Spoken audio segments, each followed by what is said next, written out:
All right, let's dive into it. The Buffalo Bills are off to a perfect 3-0 start.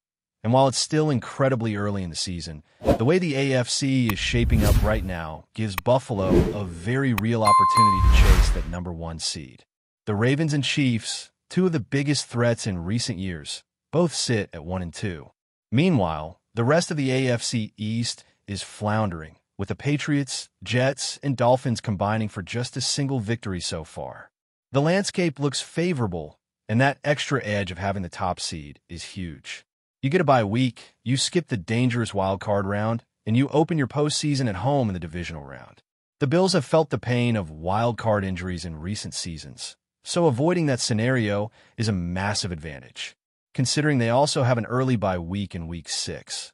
Having that late-season rest makes the #1 seed even more important for Buffalo's long-term success. Now, let's talk about what we've actually seen from this team in the first 3 games. If you're looking for historic dominance, the Bills have delivered it. They've become the first team in league history to win 3 straight games while scoring over 100 points, committing fewer than 15 penalties, avoiding turnovers, and averaging more than 150 yards rushing along with 250 passing yards per game. That's a staggering list. They're balanced, efficient, and explosive on both sides of the ball. Statistically, Buffalo's offense sits 4th in the league in expected points added per play when passing, and #1 by a comfortable margin when running the football. That tells you the attack is versatile and sustainable. Josh Allen has looked sharp, the running game has been consistent, and the supporting cast has quietly been growing. James Cook and the rest of the running back group have been steady, while the receiving core shows signs of unlocking even more upside. Khalil Shakir, Dalton Kincaid, and rookie Keon Coleman all represent potential weapons that haven't even hit full stride yet. You get the sense that this offense, which is already humming at a historic clip, still has more gears to shift into. The vertical passing game hasn't fully taken off outside of flashes against Baltimore in Week 1. But as the season unfolds, that's another element that could take Buffalo to an even scarier level. Defensively, there's a different story. The Bills rank 15th in rushing defense efficiency and 20th against the pass. On the surface, that's below expectations for a contender. And when you peel it back further, third downs have been a nightmare. Last year, Buffalo was near the bottom of the league, allowing opponents to convert nearly 44% of their chances. This year, they sit at 43%, and that number is flattered by the Jets going 0 for 11 in Week 2. Against the Ravens and Dolphins, the Bills gave up conversions on over 60% of third downs. That is not sustainable, and it has to change if Buffalo wants to hold off teams like the Chargers, Chiefs, or Ravens when January arrives. But context matters. The defense has been missing key starters. Ed Oliver dominated in Week 1, but hasn't played the last 2 games. Other reinforcements like Michael Hocht and Larry Ogunjobi haven't been available either. That's forced rookies like TJ Sanders and Deion Walker into heavy action with mixed results. The coaching staff has also been implementing schematic adjustments, leaning more on 3 linebacker sets, stunts up front, and added pressure designs.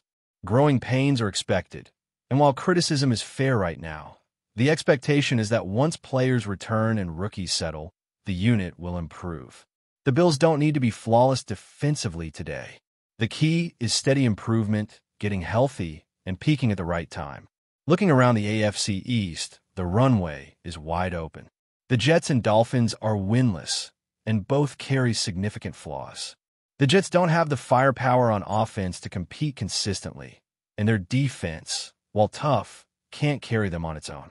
The Dolphins have shown hard in spots, nearly rallying against the Patriots. But with injuries mounting on offense and a defense that looks shaky, they don't seem built to claw out of a 0-3 hole.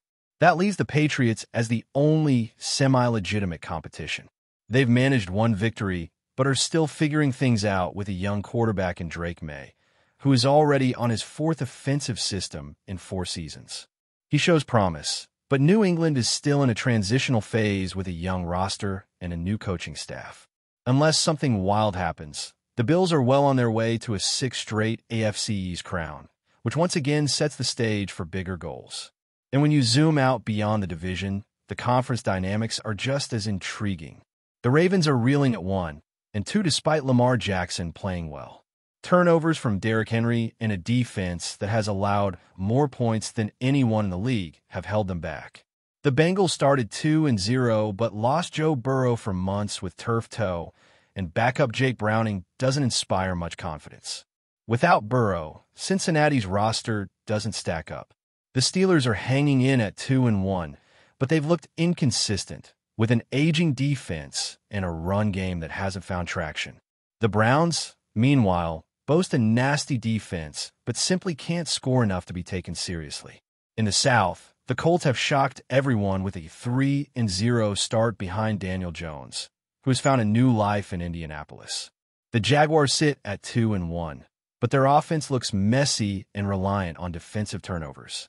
Houston and Tennessee are both winless, with the Texans' offense looking like a disaster despite a solid defense, and the Titans sinking under a new coach who appears overmatched. That leaves the West, where the Chargers are the hottest threat to Buffalo's #1 seed hopes. They're undefeated at 3-0, led by Justin Herbert, who is slinging the ball all over the field. The Chiefs, surprisingly, are just 1-2. Their offense continues to stumble, they lack a consistent run game, and their pass rush hasn't been impactful. They've earned the benefit of the doubt, but cracks are clearly visible. The Raiders and Broncos don't inspire much confidence either, leaving Los Angeles as the most legitimate obstacle in the conference race. Let's keep building on this look at the Buffalo Bills and the rest of the AFC picture, because when you step away from the division and go deeper into the conference, the story gets even more favorable for Buffalo. The AFC North has been billed as one of the toughest divisions in football, but early on it does not look nearly as intimidating as advertised. The Bengals' hot start vanished the moment Joe Burrow went down with that turf toe injury that is going to sideline him for months. Without him, this is simply not a dangerous football team. Jake Browning might be serviceable as a backup, but asking him to keep Cincinnati in the playoff race is unrealistic. Their offensive line still has glaring issues, their defense lacks depth, and outside of Burrow, Higgins, and Chase, there's not much to carry them through season. The Steelers sit at 2-1, but when you really look at how they've won, it doesn't feel sustainable. They barely survived against the Jets, were shredded by Seattle, and needed a +4 turnover margin just to squeak by the Patriots. The defense looks older, slower, and not nearly as dominant as its reputation suggests, while the offense lacks consistency and big play capability. Then there are the Ravens, who are 1-2 and leaking points at an alarming rate. Lamar Jackson has actually played well, but Derrick Henry has fumbled away crucial possessions, and defensively they look nothing like a team capable of carrying Baltimore through tough stretches. Their upcoming schedule doesn't get any easier, and by the time the Bills see them again, the gap in the standings could be decisive. Cleveland might be the biggest wild card because of its defense, which has looked ferocious, but offensively they just cannot score. They are forced to play games in the teens, and in today's NFL, that is a recipe for heartbreak. Buffalo's offense will test them when they meet, and it is hard to see the Browns keeping up if Allen and company do what they've been doing every week. In the AFC South, Indianapolis is the big surprise. Daniel Jones has been rejuvenated with the Colts, and suddenly that roster looks like it has life. Jonathan Taylor looks strong, their defense is opportunistic, and there is balance across the board. Still, 3 of their wins have come against weak opponents with a combined record that looks dreadful, so we need to see more before we crown them a real contender.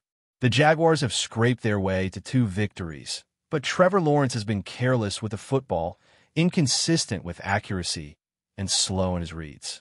They've relied on takeaways to survive, and that can only last so long.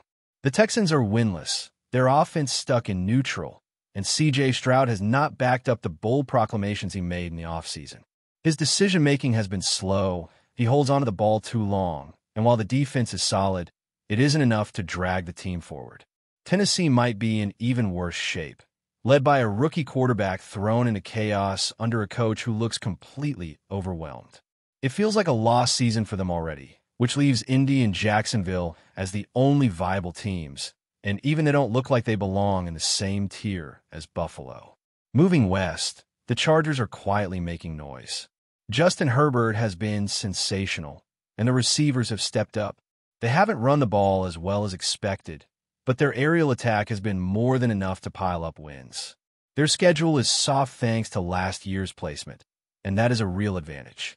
The question with the Chargers has never been talent. It has always been whether they can sustain success and avoid imploding in the second half of the year. So far, they look sharp, but the grind of the season will test them. Denver has been inconsistent, losing tight games and struggling to establish an identity. The Raiders are irrelevant, and that leaves the Chiefs as the great mystery. Sitting at 1-2, they don't look like the juggernaut of years past.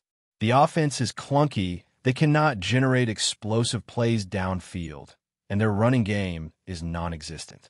Add in some visible sideline frustrations and cracks in chemistry, and you start to wonder how real the problems are. Now, no one is writing them off. They have Patrick Mahomes, and that means they're always dangerous, but this is the most vulnerable Kansas City has looked in years. For Buffalo, the schedule outside of the AFC also has challenges, but nothing insurmountable. The Eagles at 3-0 are the headline opponent, but they haven't looked crisp, grinding out wins rather than dominating. They still have that championship DNA, but they've shown weaknesses that Buffalo can exploit. Tampa Bay is also undefeated, thanks to Baker Mayfield's grit and clutch performances, but their injuries are piling up. Losing stars on both sides of the ball this early could catch up to them, and the Bills get that matchup at home, which is another edge. Carolina, Atlanta, and New Orleans are also on the slate, but none of those teams inspire much fear. Atlanta's young quarterback has struggled badly, producing one of the worst clean pocket passer ratings in the league, while the Saints may be the weakest roster in football at this point. When you step back and add it all up, Buffalo's path looks remarkably clean. They are head and shoulders above their division. Their most dangerous conference rivals are either banged up, inconsistent, or stuck in transition. Their NFC challenges are manageable, with the toughest games coming at home. And most importantly, the Bills themselves look like a complete football team. The offense has been historic, efficient, and mistake-free. The defense has work to do, but reinforcements are on the way, and the foundation is strong enough to believe improvement will come. Injuries can always change the story in an instant, as the Bengals have already learned, but right now Buffalo holds the keys to the top seed. The task is to keep stacking wins, keep building chemistry, and stay healthy enough to hit their stride at the most important point of the season.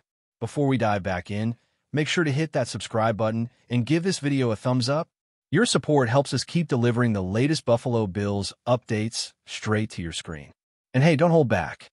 Let us know your thoughts on today's news down in the comments. Whispers have begun swirling in the NFL world after a surprising revelation from SHEDEUR Sanders, the rising star quarterback whose talent has been turning heads since his college days. According to sources close to the young athlete, Sanders was recently approached with an offer to join the Buffalo Bills, a prospect that sent shockwaves through fans and analysts alike. But what he reportedly said next has left everyone talking. He allegedly declared that he would never play for the Bills, no matter the circumstances. The statement has ignited a frenzy of speculation, and insiders are already dissecting what this refusal could mean for the league and for Sanders' future. Some suggest it's a strategic move, a way to maintain leverage over his eventual draft or free agency options. Others wonder if there's a deeper personal or philosophical reason behind the outright rejection. Whatever the case, it's rare to see a player of his caliber make such a firm and public stance so early in his career. Buffalo, a team known for its passionate fan base and Super Bowl aspirations, suddenly finds itself in a tricky position. Could this be a case of a team missing out on a generational talent? Or is it simply a rumor that's being blown out of proportion in the high-stakes world of football negotiations? Either way, the buzz is palpable. Analysts are speculating on alternative landing spots for Sanders, with names of teams from both coasts being tossed into the mix. For Sanders, the moment has shifted from the field to the headlines. Every tweet, every social media mention, every analyst discussion now circles back to that one emphatic never. It's a bold stance that could redefine his career path, and perhaps even reshape team strategies across the league. Whether it's a genuine rejection or a calculated move to increase his market value, one thing is clear. SHEDEUR Sanders is making sure everyone knows he's in control of his destiny. And the NFL world is watching, waiting, and whispering. That's a wrap for now. If you enjoyed the video and want to stay on top of all things Buffalo Bills, make sure to subscribe and hit that like button. We'd love to hear what you think in the comments. See you in the next update.